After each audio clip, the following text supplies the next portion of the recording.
Judge Henry Lawson's gavel struck the bench with a sharp crack, sending a wave of tension through the courtroom. The room fell into an uneasy silence, all eyes turning toward the black woman, standing confidently at the front. Her face was calm, but her jaw was clenched. She hadn't even spoken yet. Jessica Carter didn't flinch. She stared straight ahead, her lips pressed into a firm line, her hands folded in front of her. She had arrived 15 minutes late, and that alone had triggered the judge's fury. Never mind the fact that the last man who came in late, a white man dressed in khakis and golf shirt, had received nothing more than a raised eyebrow. Judge Henry leaned forward, his wire-rimmed glasses slipping down the bridge of his nose. "This court takes punctuality very seriously, Miss Carter. Your tardiness is a disruption, and we will not tolerate disruptions." Jessica didn't respond immediately. Her eyes scanned the room, noting the gallery filled with defendants facing minor cases, mostly traffic violations, and a few local attorneys, all watching her intently. The tension in the room thickened. "Do you have something to say for yourself?" the judge demanded, his eyebrows raised.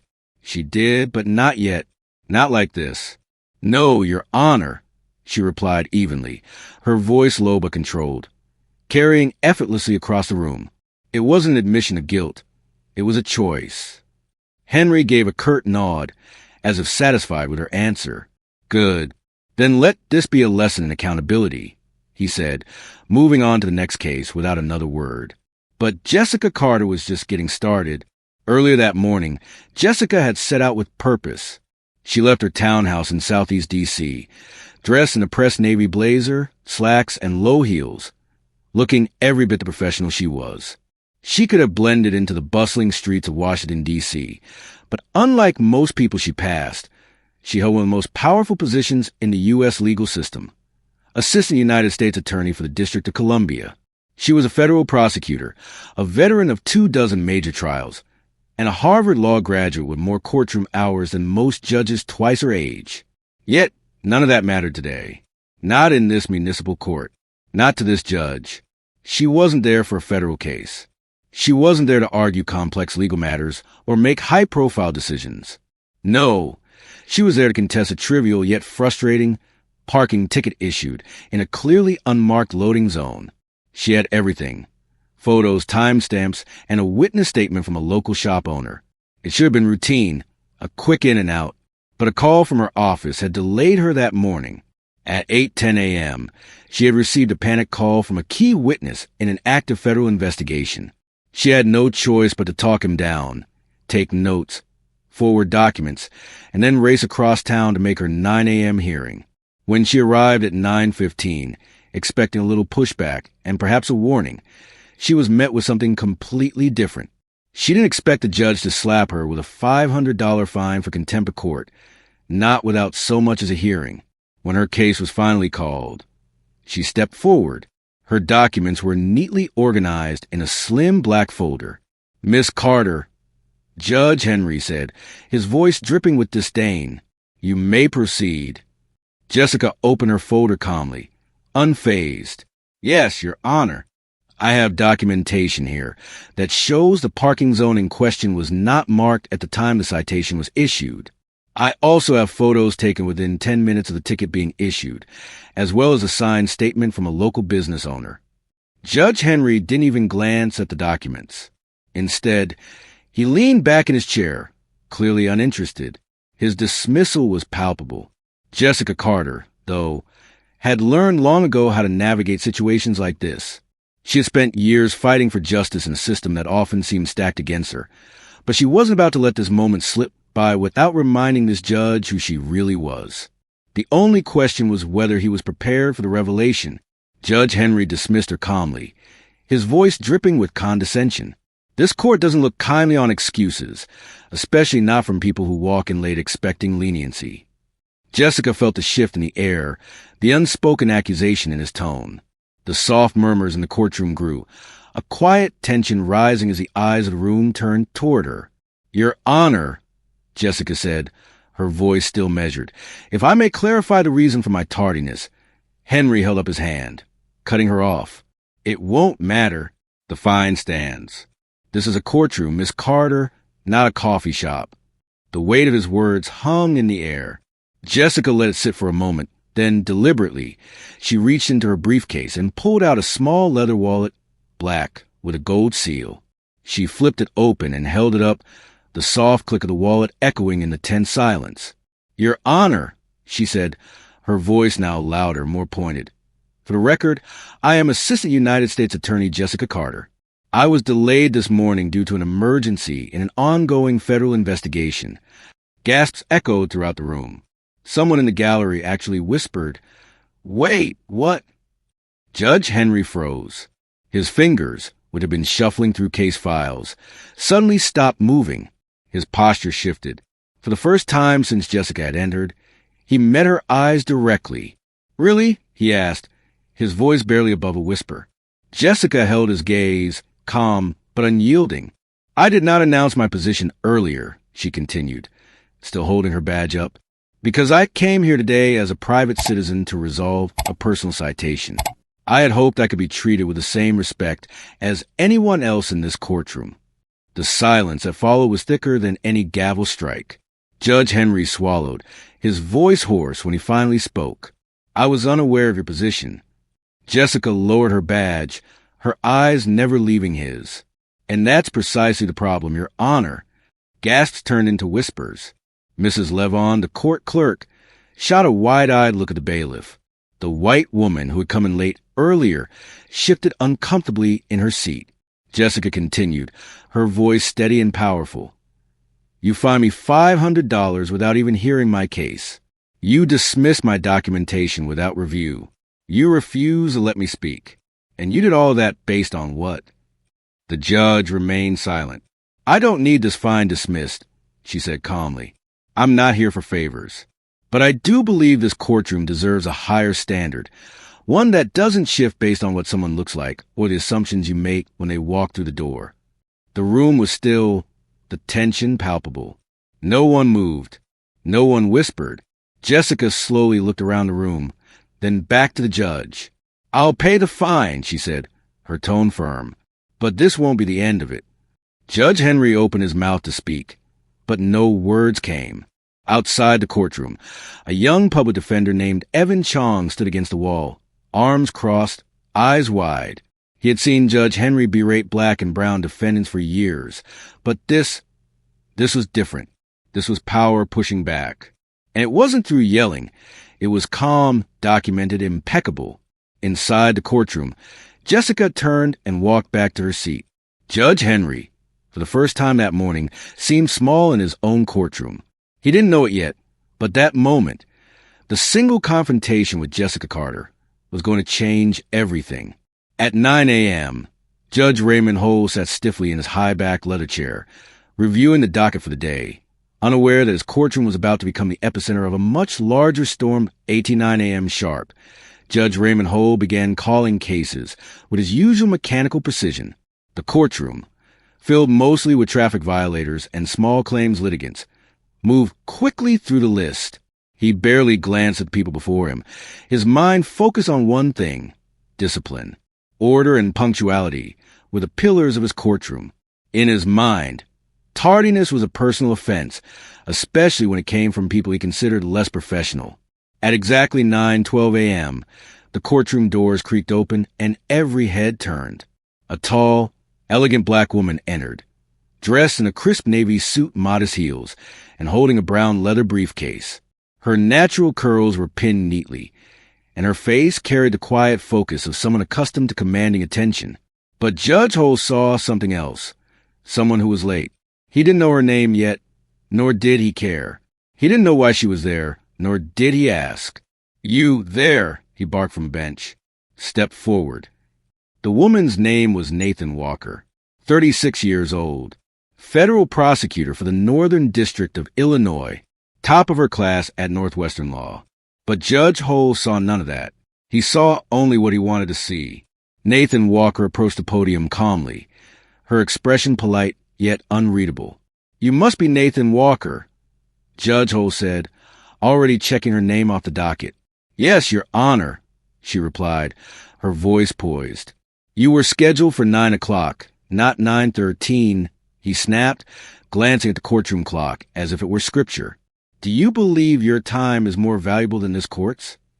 Nathan Walker opened her mouth to explain, but before she could, Judge Hull raised a hand to cut her off. "I don't need your excuse. I've heard them all. Traffic, alarm didn't go off, lost track of time." He leaned back in his chair with a look of theatrical displeasure. This courtroom functions on respect and punctuality. You don't just stroll in late and expect to be treated the same. A few people in the gallery shifted uncomfortably. An older white man sitting near the front, who had arrived 10 minutes late and received no comment from the judge, cleared his throat awkwardly. Nathan Walker's eyes flicked to him for just a second before returning to Judge Hull. "With all due respect, Your Honor," she began, her voice steady, "I said I don't need an explanation." Hull snapped back again, his voice cutting through the air. "What I need is to make a point." He picked up his gavel and slammed it down. "You are hereby fined $500 for contempt of court, payable before you leave the courthouse today. Maybe next time you'll set 2 alarms." The courtroom fell into a long, heavy silence. Nathan Walker stood motionless at the podium. Her jaw was tight, but her voice remained controlled. "Is there a reason, Your Honor, why this penalty is being applied selectively?" she asked, her words calm but sharp. The judge's brow furrowed. "Excuse me? I've been observing the docket," she continued. "I noticed Mr. Schaefer was called at 9:08. He entered the courtroom at 9:01 and received no comment, nor did Ms. Lawcatch, who arrived just moments before I did." Judge Hull's lips pressed into a thin line. "I reserve the right to apply contempt charges at my discretion." "Understood," Nathan Walker said quietly, then reached into her bag and pulled out her phone. "What do you think you're doing?" Hull barked, his voice rising. Nathan Walker's tone stopped him cold. It wasn't defiant. It wasn't sarcastic. It was deeply controlled, measured, the tone of someone who had spent years in courtrooms, not as a defendant, but on the other side. In the back corner of the courtroom, Bailiff Officer Carla James, who had worked under Hull for 5 years, took a subtle breath. She had seen this before. The judge was quick to humiliate, but slower to admit his mistakes. Judge Hull's irritation simmered, but there was something about Nathan Walker that unnerved him. She continued calmly, unaffected by his tone. "I'll comply with the fine, but I would like the opportunity to present the facts of my case now." Still irritated but eager to move on, Judge Hull waved his hand dismissively. "Fine, proceed." Nathan Walker opened her briefcase, removing a small folder. She presented photographs, timestamps, and witness statements concerning her parking ticket, issued at a location with 2 contradictory signs posted. The evidence was airtight. Her case should have been dismissed in minutes, but Judge Hull barely glanced at it. "You'll have to file a motion to appeal if you want the fine removed," he said flatly, dismissing her case with a wave of his hand. Nathan Walker nodded, acknowledging his response. Then, slowly, she pulled a badge from her inner blazer pocket and held it up so the courtroom could see it clearly. It was a federal badge from the Department of Justice, marked with her name and title, Assistant United States Attorney, Northern District of Illinois. The silence that followed was profound. Judge Hull froze, his gaze locked on the badge as if it were radioactive. The people in the gallery exchanged looks, some whispering, others gasping. Nathan Walker didn't raise her voice. She didn't need to. "I believe it's important, Your Honor, for the court to know that I was late this morning due to an urgent conference call regarding a federal criminal case scheduled for trial this week. I'm lead prosecutor, and my office has documentation confirming this, which I can provide." Judge Hull swallowed hard. He opened his mouth to speak, but closed it again, awkwardly. Finally, he muttered, "Had I known your background, perhaps I would have handled this differently." Nathan Walker raised an eyebrow. "That, Your Honor, is precisely the problem." The gavel on his bench remained untouched. This time, from the back of the courtroom, Officer James muttered under her breath, "About damn time." Outside the courtroom, word spread quickly. A federal prosecutor fined without cause, a judge caught in the act of his own bias. Inside, Nathan Walker remained calm, but her heart was pounding, not with fear, but with righteous fire. She had no intention of letting this incident be buried. Not this time. The courthouse lobby hummed with low conversation as Nathan Walker stepped into the corridor. The moment the heavy wooden doors to Judge Hull's courtroom closed behind her, she let out a breath she hadn't realized she'd been holding. She stood still for a second, allowing the tension in her shoulders to drain and her pulse to slow. But she wasn't walking away from this, not even close. Her phone buzzed in her pocket. It was a text from her paralegal, Justin. "He fined you $500? Are you serious? We need to flag this. Want me to call HR or the press office?" Nathan Walker didn't reply immediately. Instead, she walked calmly to a quiet corner of the courthouse, opened her leather folder, and began making notes, times, quotes, names.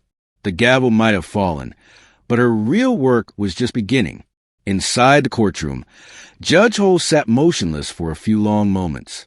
His fingers tapped against the yoke of his bench.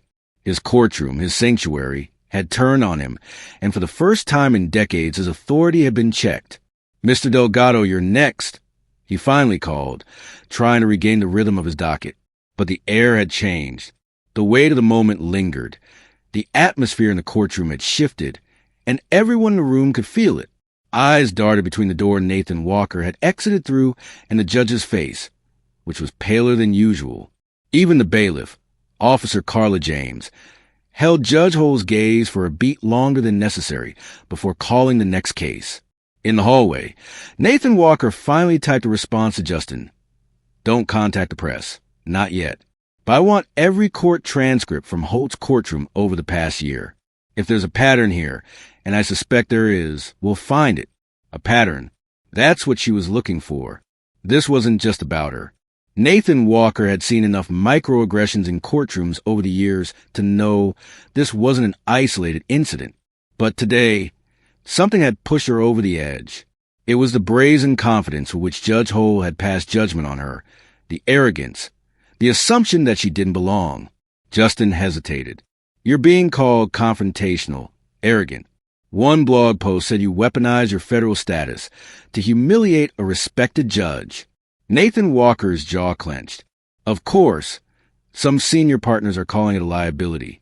Others say it's long overdue. He paused. "You've touched a nerve."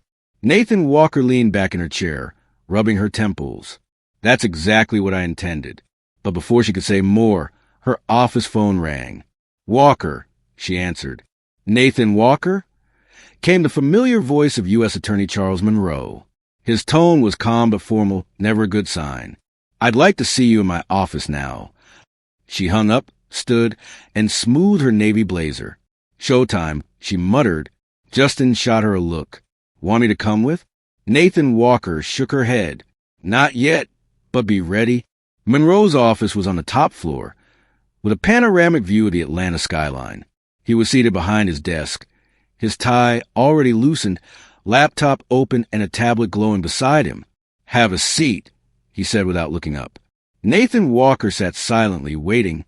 "You've stirred the pot," Monroe said finally, his eyes still scanning the tablet.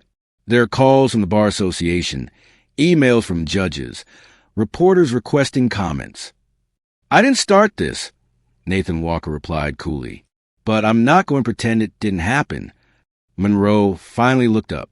"That's not what I'm asking. I know you, Nathan Walker. You've always been the calmest head in the courtroom. I just want to know what's your plan." Nathan Walker didn't hesitate. "Document everything. Interview other victims. Identify a pattern and file a formal complaint against Judge Hull, not because of what happened to me, but because of what he's done to countless others." Monroe tapped his fingers on the desk. "You realize this could cost you?" Nathan Walker raised her chin. "I've spent a decade working for justice. If I back down now, what does that say about everything I've fought for?"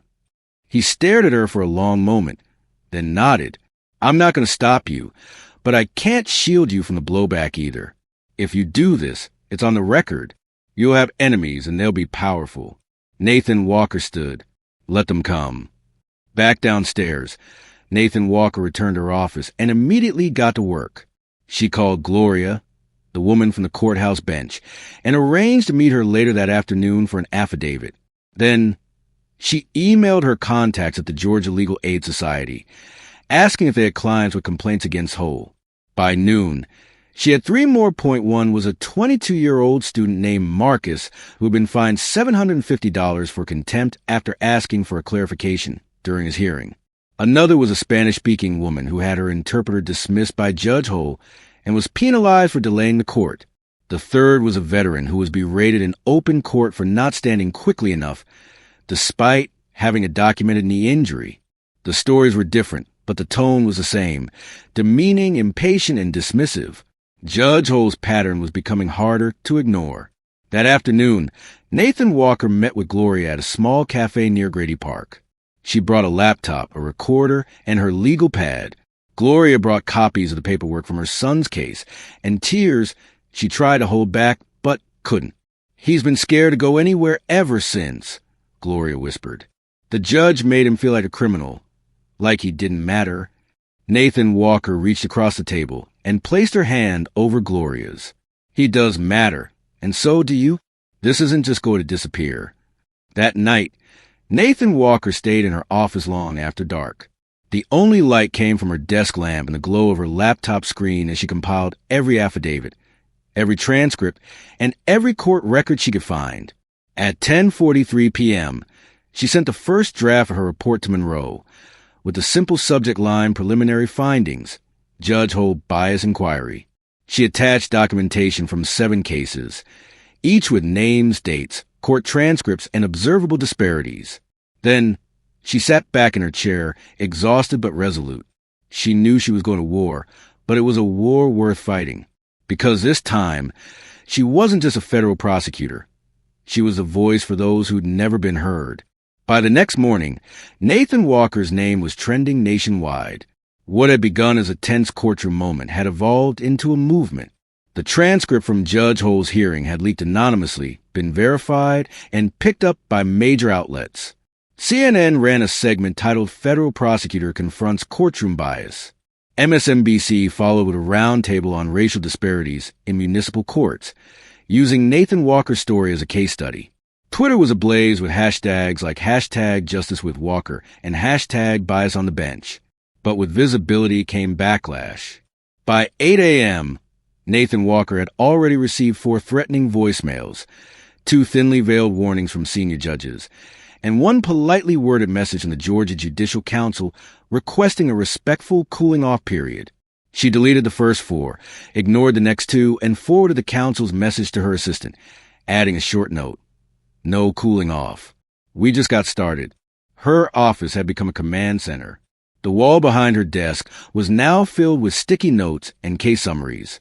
A dry erase board tracked recurring patterns across Hull's past 5 years: age, race, gender, fine amounts, courtroom behavior. It looked like the headquarters of a federal investigation, and in truth, it was starting to become one. Justin knocked and entered, holding a manila folder. "Got another one," he said. "Let me guess, Hull fined someone for breathing too loud?" "Not far off," he replied. "This one's brutal. A single mom fined $500 for showing up in leggings instead of slacks. Hull called it disrespectful attire." Nathan Walker rubbed her temples. "Did we get a transcript?" "Working on it, but get this." She was coming straight from her shift at the hospital. The nurse wasn't even supposed to be off. Nathan Walker exhaled sharply, a mix of anger and fatigue. And yet, Judge Hull was still wearing the robe. Not for long, she hoped. She glanced over the growing pile of affidavits on her desk. 23 and counting. That afternoon, she met with U.S. Attorney Charles Monroe again, this time in the conference room with 2 other DOJ investigators present. The atmosphere was tense but serious, like something out of a legal thriller. Nathan Walker presented her case point by point, meticulously, calmly, and methodically. When she finished, Monroe leaned forward, fingers steepled. "I have to admit, Nathan," he said, "this is more thorough than I expected." "I don't build anything halfway," she replied. "No, you don't. But this kind of effort. This isn't just about Hull anymore. You're circling a much bigger target." "I know." Monroe tapped a pen against the table. "We're not just talking about one judge with a God complex. If your findings are accurate, and they look like they are, we're talking about institutional rot, a system that's been allowed to run unchecked for decades." Nathan Walker nodded. Then it's time someone cleaned house. Monroe hesitated. This will rattle people in power. There will be hearings, investigations, and pushback from within our own circles. Some of these judges have been sitting on the bench longer than you've been out of law school. Nathan Walker's tone didn't flinch. Then they had plenty of time to learn the law they're now breaking. The room fell silent for a moment, the weight of her statement hanging in the air. Finally, Monroe nodded. We'll take it to the office of the Inspector General. You'll be the lead point of contact. But be smart. Protect yourself. And for God's sake, get a security detail. She hesitated, but then agreed. By the end of that week, Nathan Walker had given interviews to NPR and the New York Times. She wasn't chasing media, but she wasn't hiding either. She understood the value of narrative, the importance of controlling her own story before others twisted it. And twist it, they did. One Atlanta tabloid accused her of grandstanding for political gain. A conservative blog ran a hit piece headlined, Prosecutor uses race card to smear respected judge. An anonymous email circulated among a few old guard federal attorneys, suggesting Nathan Walker's militant tone was bad optics for the Justice Department. She printed that one and pinned it on her board, a reminder of why she kept going. That Sunday, she received an email that froze her in place. It was from an anonymous account, no subject line, no greeting, just a single sentence. He knows who you really are now. Her heart raced. She didn't need a signature to know exactly who it was. Judge Hull. Until now, Nathan Walker had remained remarkably composed. But something about that line, so simple, so personal, rattled her. She forwarded the message to Monroe and her security team. Then she went into her bedroom, locked the door, and allowed herself 5 minutes to cry. Not from fear, but from frustration, from exhaustion, from the endless burden of being a black woman navigating a system designed to doubt her. After 5 minutes, she wiped her face, pulled herself together, and went back to work. Because this wasn't over. In fact, the next move was hers, and it would shake the legal system to its core. Judge Hull hadn't been sleeping since that courtroom confrontation. After the confrontation with Nathan Walker, the once confident magistrate, Judge Hull watched his reputation corrode, like rust on a gavel. The headline had stung, the late-night phone calls from colleagues were worse, and now there were whispers of audits, whispers of ethics complaints, whispers of a young black woman in a navy blazer who had walked into his courtroom and cracked open the facade he'd spent 30 years polishing. But Judge Hull wasn't just angry, he was scared.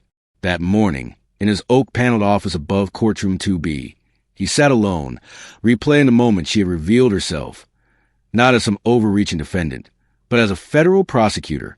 The words had echoed in his mind for days, Assistant United States Attorney. She had said it so calmly, so deliberately, and he hadn't seen it coming. Now, the fallout was beginning to burn. The Judicial Conduct Committee had requested a statement. His longtime clerk, Martha, had suddenly gone on extended medical leave. 2 of his fellow judges had stopped returning his calls. Even worse, rumors were spreading that Nathan Walker was building a full-blown investigation, not just against him, but against patterns across multiple municipal courts. Judges were nervous, and when judges got nervous, they turned on each other. Still, Hull wasn't ready to admit defeat. Not yet. He began drafting a statement for the committee, trying to frame the fine he had given Nathan Walker as a procedural enforcement made without knowledge of her title or role. He emphasized the volume of cases, the need for courtroom efficiency, and how he applied rules uniformly to all. But as he typed, his hands trembled. He knew it was a lie. Worse, he knew Nathan Walker could prove it. Meanwhile, across town, Nathan Walker met with her team in a private conference room at the federal building. There were now 24 open cases connected to Hull's courtroom. Some were minor parking tickets or noise violations.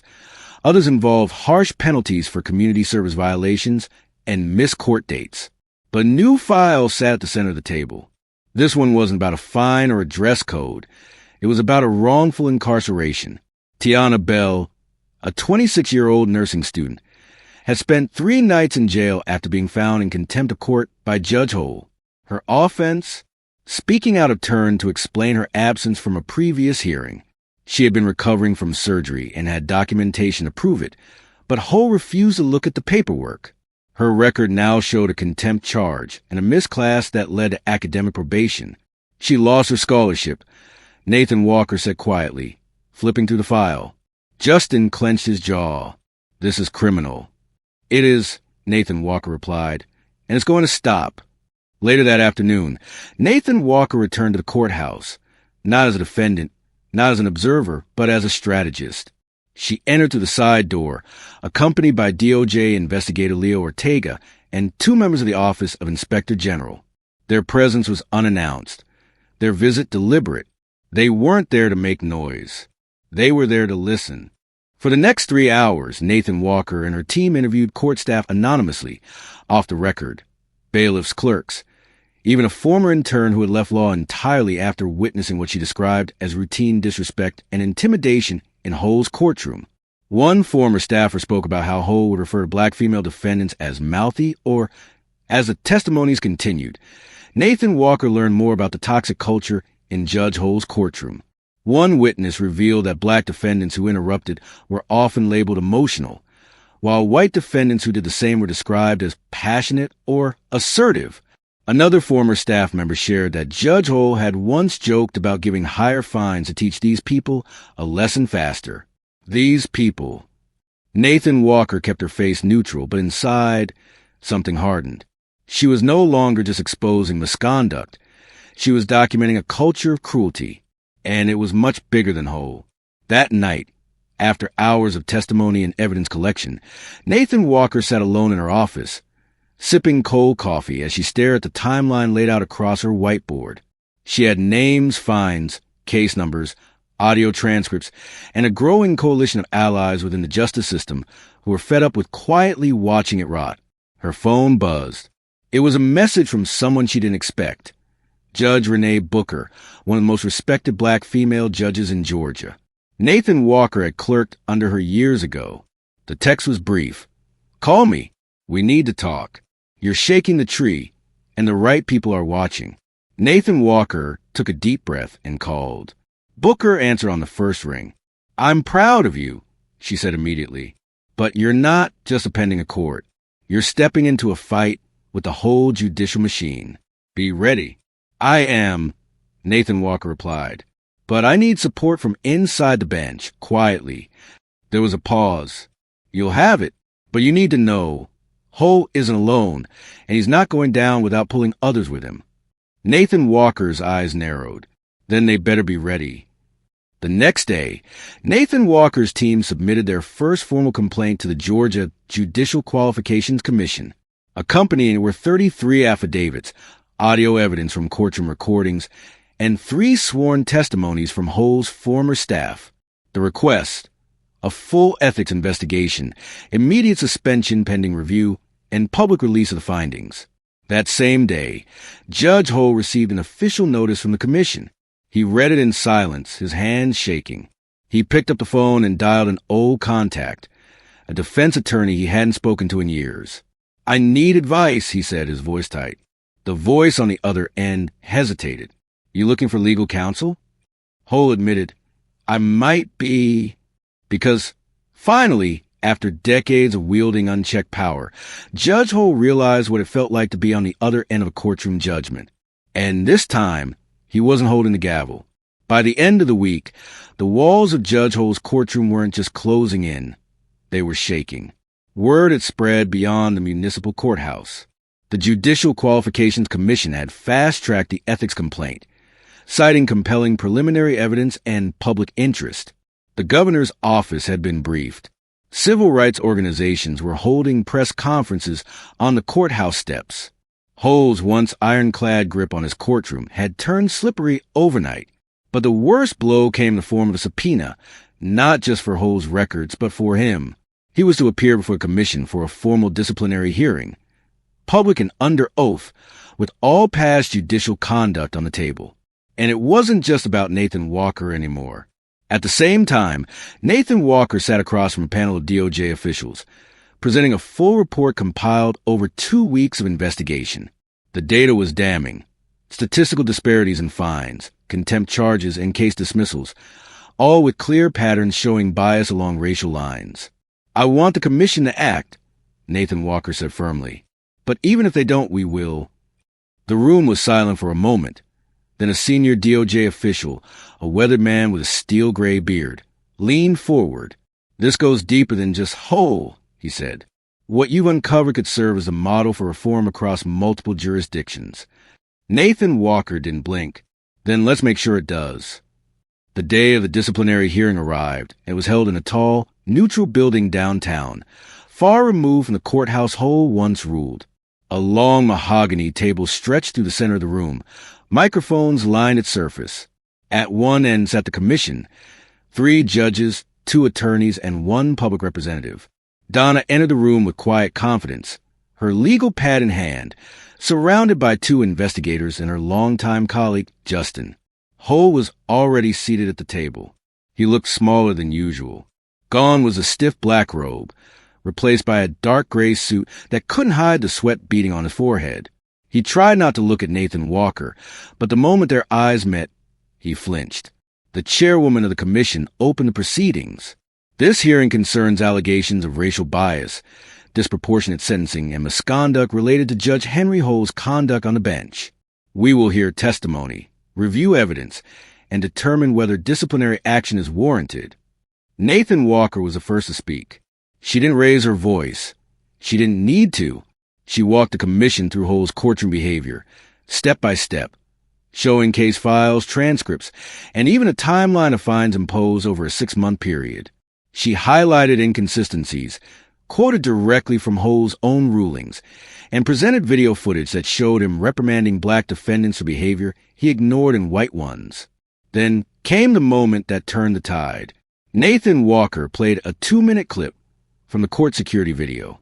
It showed Hull fining her $500 for being disrespectful and late. Moments later, the footage showed him calmly greeting a white male attorney who arrived 12 minutes after her, without a single comment. The contrast was stark and unignorable. Hull shifted uncomfortably in his seat, but Nathan Walker wasn't done. She turned to the panel. "This isn't just about me," she said. "It's about every person who walked into that courtroom expecting justice and instead found judgment not based on their actions, but on their identity." The room was so quiet you could hear the hum of the air conditioning. Nathan Walker sat down. Hull's attorney rose slowly, trying to redirect the narrative. He painted Hull as overworked, misunderstood, and committed to order, but his voice lacked conviction. The panel didn't look convinced either. When they asked Hull to respond directly, his voice cracked. I never meant to discriminate," he muttered. "I didn't realize. I thought I was being fair." Nathan Walker didn't look away. She wasn't interested in his guilt. She was interested in the impact. Outside the hearing room, a crowd of reporters waited. By the time Nathan Walker stepped out, her name was already trending on social media, not as a prosecutor, but as a force. People were watching, young law students, former defendants, civil rights activists, mothers, clerks, public defenders, even judges. Some reached out quietly, others publicly. They all had one thing in common. They'd seen bias, and for the first time, they believed something could be done about it. The commission recessed that evening to deliberate. Nathan Walker didn't wait for the results. Instead, she drove to a nearby community center where a town hall on legal reform was being held. She'd agreed to speak weeks ago. She arrived late, still in her courtroom clothes, but the moment she stepped inside, the room erupted into applause. She wasn't expecting it. She didn't smile. She just walked to the microphone. "I didn't start this because I want to take down a judge," she began. "I started this because I walked into a courtroom and realized, even now, even in 2025, a black woman standing at a podium can still be dismissed, disrespected, and diminished. And I refuse to let that be the end of the story." The room fell silent again, hanging on her every word. "So we're going to keep going, because this isn't just about a gavel. It's about the system, and we're going to change it." The crowd rose to its feet, not for a verdict, but for a beginning. In a world where justice was too often selective, Nathan Walker had become something more than a federal prosecutor. She had become a symbol of resistance, of reckoning, of a system being forced to look itself in the mirror and answer. The morning of the verdict, Atlanta was quiet, but not still. Local news vans had already lined the block outside the State Disciplinary Commission headquarters. Inside, rows of seats were filled with attorneys, law students, court officers, and community members. Some had come out of solidarity, some out of curiosity, but all had come because they knew this wasn't just about Judge Henry Hull anymore. It was about every judge who'd silence a voice with a gavel, every courtroom where justice came with a side of bias, every person who had ever been made to feel small in a system meant to protect them. At 9:03 a.m., Nathan Walker stepped through the glass doors. Her face was calm, her posture steady. Dressed in a deep navy suit with sharp lapels, she carried only a notepad in her hand. No briefcase, no legal team behind her, just purpose. "Miss Walker," one reporter called. "Do you expect a full suspension?" She didn't break stride. "I expect accountability," she said simply. Inside the chamber, the air was tight. No one made a sound as the chairwoman of the commission took her seat at the center of the panel. After thorough review of testimony, evidence, and judicial conduct records, she began, her voice carrying the weight of finality. "The commission has reached a unanimous decision regarding Judge Henry Hull." Judge Hull sat at the long table, his face pale. His hands were clasped so tightly that his knuckles had gone white. The chairwoman looked directly at him. "You've been found in violation of multiple ethical standards, including repeated biased treatment of defendants based on race, improper courtroom conduct, and misuse of contempt powers. Effective immediately, you are suspended from the bench without pay. Permanent removal proceedings will follow." Gasps echoed across the room. Even Hull seemed to stop breathing for a moment, but the chairwoman wasn't finished. "In addition, a full review of your past 5 years of rulings will be undertaken by an independent judicial review team, with oversight from the Department of Justice," she continued. "You're also ordered to attend mandatory anti-bias training, should you wish to reapply for any judicial position in the future." It was a kind of professional death sentence few ever received in public. The room didn't cheer. It absorbed. Because real justice doesn't feel like celebration. It feels like release. Later that day, Nathan Walker sat in her office. The city skyline sprawled out before her. Sprawling behind her, the city buzzed with life. But Nathan Walker was still processing the ruling. Yes, it was a victory, but a weight remained. Justin knocked lightly and stepped inside, holding a folder labeled Judicial Disparities. "Fulton County. They want us to expand the program," he said. "Statewide, maybe beyond." Nathan Walker nodded, flipping through the documents. "Let's do it, but not through press conferences, through policy." She pulled a printed quote from her desk drawer. It was something her mother had framed years ago. "Justice is not about punishing the powerful. It's about empowering the forgotten." She pinned it back on the wall. "That's our North Star," she said quietly. Weeks later, a new program was launched, the Equal Bench Initiative. Its mission was to track, audit, and reform courtroom behavior through real-time data, public accountability, and mandatory bias assessments for all judges statewide. Donna was named its founding director, and just like that, her role shifted from prosecutor of cases to architect of change. On a rainy Saturday afternoon, Nathan Walker walked into a community center where dozens of students had gathered for a mock trial competition. She wasn't there to lecture. She was there to watch.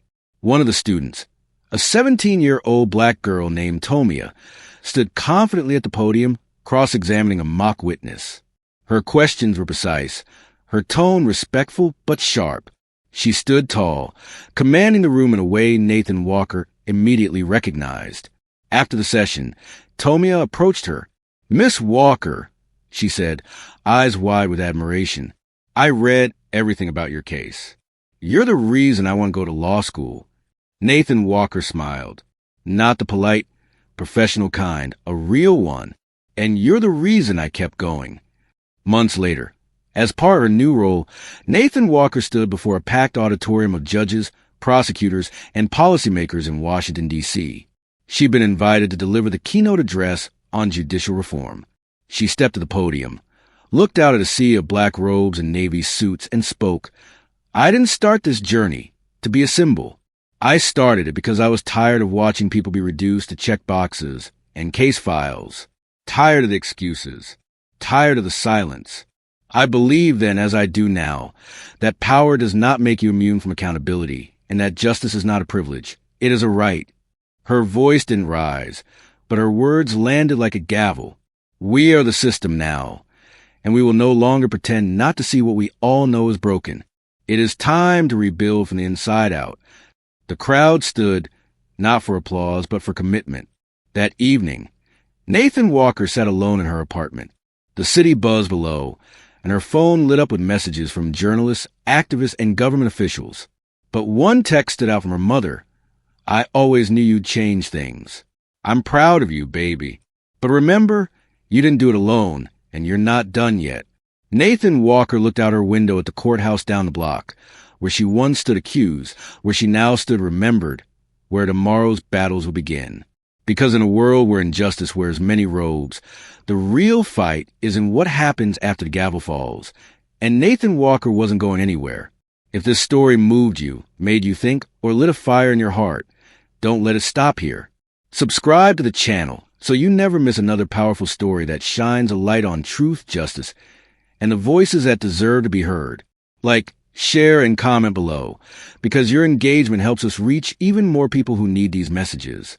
We're building a community that believes in fairness, equality, and standing up when it matters most. Thank you for watching and for being part of the change.